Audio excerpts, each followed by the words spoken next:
Assalamualaikum warahmatullahi wabarakatuh. Alhamdulillah, salatu wassalamu ala rasulillah, amma ba'd.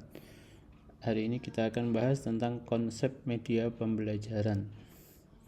Sekali lagi dengan jargon mengajar dengan sadar. Jadi ini adalah tagline kita.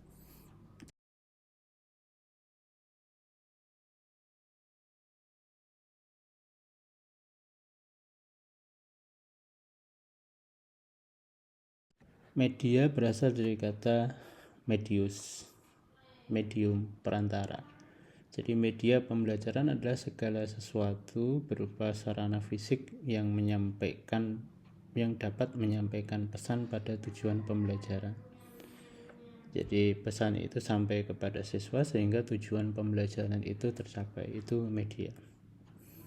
Istilah media mencakup software dan hardware. Nah, software itu adalah materi, kemudian hardware itu, contohnya segini ya. Jadi saat guru membuat materi di PowerPoint dan ditampilkan di proyektor, maka materi di PowerPoint itu adalah software. Sementara proyektor itu adalah hardware. Artinya materi yang di PowerPoint kalau nggak dibuka nggak kelihatan kan gitu ya. Tetapi kalau proyektor didiamin aja kita bisa melihat. Itu bedanya software sama hardware. Fungsi media pembelajaran adalah, jadi media pembelajaran punya satu fungsi edukatif, membantu siswa memahami materi secara lebih efektif. Jadi kalau medianya semakin bagus, logikanya itu pembelajarannya akan semakin efektif, materinya akan mudah difahami. Logikanya begitu. Tetapi semua tergantung juga dengan karakteristik siswanya dan seterusnya, familiaritas mereka dan seterusnya. Fungsi motivatif. Jadi kenapa media itu perlu diperbaiki, kenapa media itu perlu divariasi gitu ya. Itu untuk meningkatkan minat dan keterlibatan peserta didik dalam pembelajaran. Jadi kalau hanya audio saja, maka yang dengar ya hanya yang berfungsi kan hanya telinga. Kadang mereka matanya kemana-mana. Tetapi kalau kemudian ada audio, ada visualnya, kemudian ada geraknya, maka itu totalitas gitu. Nah, fungsi komunikatif memudahkan penyampaian informasi antara guru dan siswa. Kadangkala kalau semuanya sifatnya abstrak, guru hendak ceramah saja kita seringkali mengira-ira. Tetapi kalau sudah ada contoh gambarnya itu lebih mudah untuk kita menangkap konten pembelajaran guru.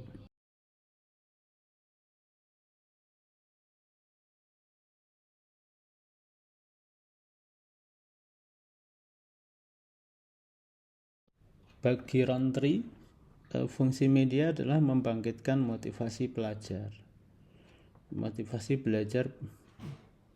pembelajar, kemudian mengulang apa yang telah dipelajari.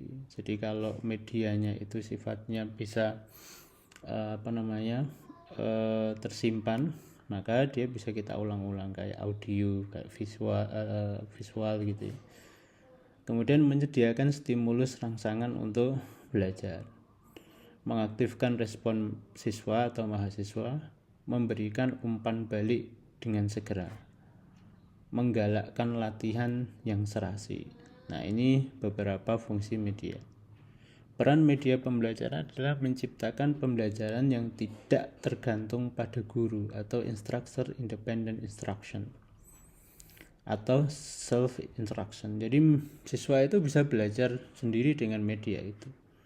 Kemudian ketika ada sesuatu yang tidak tepat, maka dia bisa datang ke gurunya untuk mengklarifikasi. Atau barangkali dia sudah cukup dengan itu. Kalau sudah cukup, maka self instruction. Jadi siswa itu dia sudah belajar dengan sendirinya, sudah memahaminya, kemudian dia bisa bertindak tepat dengan informasi yang dia peroleh. Nah, kemudian tingkatan media itu dibuat oleh siapa, saya lupa namanya ya.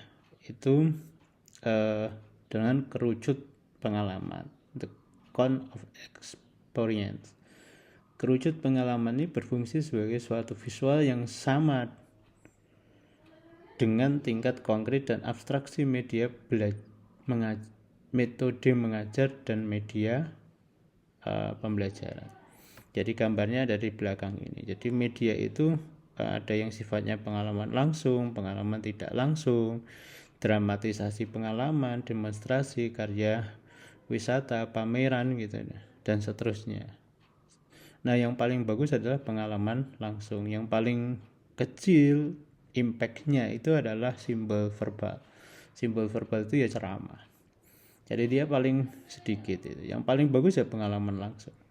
Jadi kalau kita bisa mendesain pembelajaran itu dalam bentuk pengalaman langsung, maka itu lebih bagus dan lebih mengena dan sekaligus lebih cepat memahamkan siswa.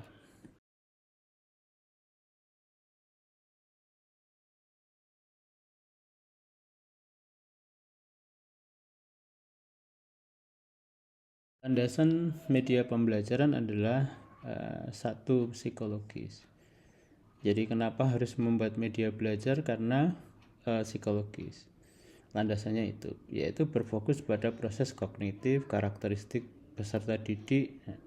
Artinya apa? Kognitif manusia itu bertingkat. Ada yang kecil, tua, dan seterusnya. Karakteristiknya pun antara auditif, visual, gaya belajarnya ada auditif, visual, kemudian kinestetik, dan ada yang audiovisual dan macam-macam itu.